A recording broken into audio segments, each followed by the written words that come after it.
Hi everybody, this is Rima Desai, and I want to share in the next 3 minutes, I'll do my best to keep it to 3 to 4 minutes, this very inspiring story. So if you're someone who loves to be inspired, and even anyone who's feeling unlucky in any area of your life, this story is for you. This story is for me from my own incident about 8 days ago. So it was about 8 days ago, and I got off work, and the thing that I want to do nowadays after work is I need to go and rest because I've had a brain injury, like an actual brain injury, and my body needs to recover from it, and there's only one way to do it is to rest. Like, there are days when I feel like my body's broken into pieces and completely swamped, and I'm so fatigued. And I'm just dying to rest. And it was one of those days when I had no energy, like just no energy in my body to sum up together to get through the day. But I had to, because I had to drive very far, about 17 miles to get to my MRI, and I could not reschedule it. And it was also very important for me to get my MRI for the brain. So while driving, I was already feeling agitated. When your body is completely broken down, like your mind cannot keep up its strength. I was there. Like, in general, I'm a very strong person, but I was there on that day. And I entered the MRI place, and I saw a lady about 75 plus, so she was pretty old, on a stretcher, like almost like she was strapped, like she couldn't move. And I could sense her helplessness and her pain coming through her face, and just being an empath, I could, sense her vibe. And I felt that. And then I also had the thought, like, at that age, we can, expect to have health challenges like that. I walked down, I took my paperwork, I started filling in. And while I was filling my paperwork, I thought to myself that, gosh, like, I feel so unlucky right now that I see other people, they have their friends or relatives with them, and I'm all alone with this brain injury everywhere, including driving myself to the hospital for the first visit to the ER. I drove myself alone. And I thought to myself, like, I'm all alone. I don't have anybody to support me, no family member. And getting an MRI of the brain, you have to go in a very, very narrow place, and it was literally just this high. And you're completely into a very extremely rigid small space, which for an empath, for me, like, I think in general for anybody, it's very difficult mentally to, if you're not an astronaut and haven't gone through or on the Navy. So I was battling in my mind that feeling of I don't have the support that I wish I had. And while I was filling that form, and I did not even have the strength to fill that form. So, I was feeling extremely, like, weak. I almost needed somebody to hold me or hug me.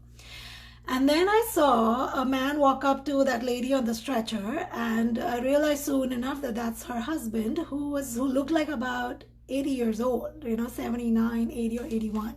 He looked really old, but he was very well polished in the way he was dressed, very sophisticated, very tidy. He looked very, like, strong, even handsome, like a young boy. And as he stood by her, his wife's stretcher, he just stood there. I saw him stand there for 20 minutes by her and say a lot of positive things to her. And in those 20 minutes, while I was still filling my form, I wondered, where are his children, or where are their family members? And nobody was there with them. And his wife constantly was groaning in pain, and you could sense a sense of complaining, but she was obviously in a lot of pain. And being this 80-year-old man, he stood there strong, smiling, telling her all the positive things that I wouldn't be able to tell her if I had to. And at that very moment, my sense of unluckiness, I almost had tears in my eyes then, because I felt like I am young. I'm so young. I know I've had this massive brain injury. It's been very hard for me to drive myself to all these doctors by myself. But when I go back home, I have a daughter to love me. And I have somebody waiting for me. My friends were sending me food.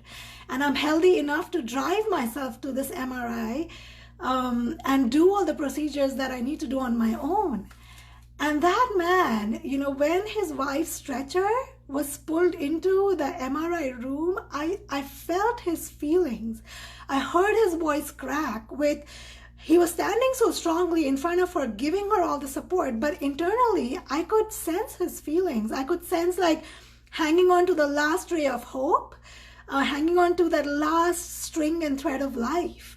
And I thought to myself, imagine if I had to be in his place or even her place at that age, when you have no children, no relatives, there was nobody with them. And he had to send her to the MRI. Like, he then asked if he could walk in. But just imagine his heart. At 80 years, I can't even fathom that today, of how well he did it. I wanted to get up and say like encouraging words, tell him how much he inspired me. He changed my perspective. Since that day, until whatever I went through with my brain injury, everything that I had to surpass and overcome, I haven't felt unlucky for a moment. Not for a moment. My thoughts completely changed to extremely positive. I haven't had to struggle in my mind to tell myself positive things, because my entire perspective changed. It shifted, and I credit it to that 80-year-old man standing there. I wish I could. I don't even have the words to describe what it did to my heart.